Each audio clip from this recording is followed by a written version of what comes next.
free hand. I saw a preacher man in country taking money from the church. He stuck his bank account with righteous dollar bills. But even still, I can't say much because I know we're all the same. Oh yes, we all still got to satisfy those thrills.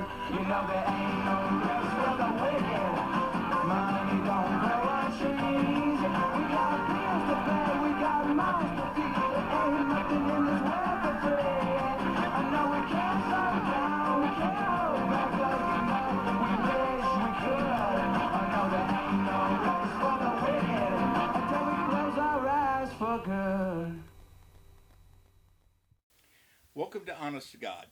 I'm Tad Frederick, and I want to tell you a little bit about myself and a little bit of background, but before I get started talking about me, I want to give you the topic. The topic is how organized religion, or really how we don't understand how much impact organized religion has had on biblical Christianity. Been raised in a church, went to church for a while, went to Bible school, had my first church, was in Pennsylvania, and I found out that there were things that were going on there that weren't biblically accurate. Some of those things you all experience, and some of those things everybody experiences, especially on Sunday morning. We're all stressed out trying to go to church, and there's many of you out there who have not gone to church just because you don't get a benefit from it. Well, I want to talk about those differences and let you know that you are not the problem. It's not you that is the problem. As a matter of fact, it's not you that's going to church that's the problem. It's not the individual that's not going to church that's the problem. It's actually not even the pastor's fault.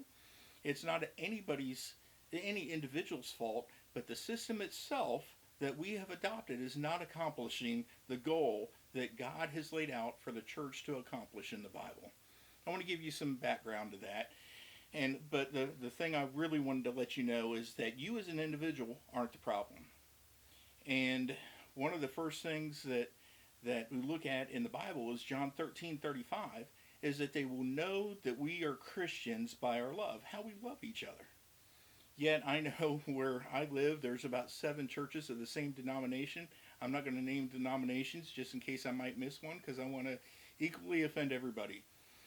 But there's 7 of them, and I know 3 of them came from church splits. So there's one that wasn't a church split, but they don't get along. As a matter of fact, they had a little thing for a while that they had the license plates on the front, and these 7 churches all had different license plates, but apparently there was a good salesman. They were all the same color. They were blue and white, and they all had the same church signal, but the church insignia in the middle of the plate, but the name was different. And people would wait until they could see which church they were from before they'd figure out if they needed to wave hi to them as they were passing them down the highway. That's not an indication that we are accomplishing the goal that God has laid out for us, to know that we are Christians by our love. It's just not working. One of the things about the churches and the denominations, they've been messed up for a long time, even from the early church. But one of the things that reminded me that I think is funny, there was a guy who was getting ready to go to church, and his wife went and told him to get up, get ready to go to church, and he's like, I'm not going to go to church today. And she goes, honey, don't be silly. Get up and get ready to go to church. He goes, I'm not going. So she let him be for a little bit and came back about 5 minutes later and says, honey, I got breakfast made. Grab yourself something to eat and get ready to go to church. He goes, I'm not going. She goes, honey, don't be silly. He goes, you know what? Give me one good reason why I should go to church today. She looked at him straight in the eyes. She goes, honey, because you're the pastor. So, it's kind of a joke, but the pastor has the same problem too. What really burns me up and really has gotten to me over the years is that people will go and deify a man, and they will go to him every Sunday like little chirping birds saying, feed me, and he goes and gives them 15 minutes of something out of the Bible that he has something laid on his heart or whatever, and they go away and they've done their good deed for the week. That's great, but that's not how the church is supposed to function. And there's people within the church right now that are saying, hey, I need more. I want more. And they will go and they'll say, okay, well, if you want more, you can volunteer and you can serve God by being, the person teaching the high school kids, the Sunday school teacher, there's many places. If you want to be in our evangelist team, you can do that. If you want to fit into one of our programs, that maybe that'll satisfy your need to serve God. And sometimes it does, sometimes it doesn't. But those people that it doesn't, they go, hey, I need more. And they send them off to seminary so they can learn how to be a pastor so they can duplicate the same messed up process that has been continued and has gone downhill for quite a while. So here's the difference. This is what I'm talking about. When somebody goes into church and they're a new person to the congregation, here's something I would like to see that would be different. Meet that person, give them a Bible, and put them through a class on how to read it. Now you're equipping the saints.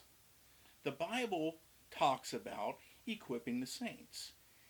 And guess what? The Bible warns about what is happening today.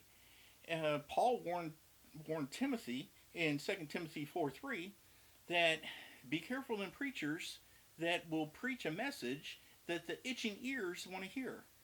And I tell you what, I'm not going to mention any names, but there's a mega church that talks about prosperity and that if you love God and you serve Him and you get saved, you're going to get rich. I'm not going to mention anybody's name. I'm stopping. I'm not going to mention Joel's name. And, that is completely different than what the Bible teaches. The Bible teaches that we are supposed to equip one another. We're supposed to love one another. We're supposed to edify one another. I see the church, the biblical model of the church, as an equipping station. They're to equip the saints and send them out to do the work. Because guess what? ABC Protestant Church is not going to stand before God and give an answer to how they served Him, but you will. So my concern is about you as an individual, and I believe the church, the biblical model of the church, says that we are supposed to equip the saints for every good work. There's ways to do that. You need to have the tools to be able to understand what God is telling you. Guess what? Nobody teaches the tools in our organized religion today. Nobody's giving you hermeneutics, sorry to throw out a great big name, exegesis, let alone know how to do that. But every pastor who's ever gone to seminary had to go through that class, but he's not passing it on to you. Well, guess what? That is my frustration with organized religion today.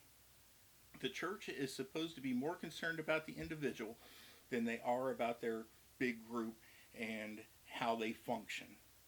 They're supposed to be concerned about you. They're supposed to love you and show you how you need to love God. And the way you get to love God is by knowing Him through His Word. You need to be equipped to know God through His Word so that you can do what God has created you to be. So it's all about you. And that's what I'm talking about today. I'd enjoy any type of feedback and comments. I'd enjoy anything on email. And what I want to let you know is that I'm Tad Frederick, and I'm just trying to be honest to God.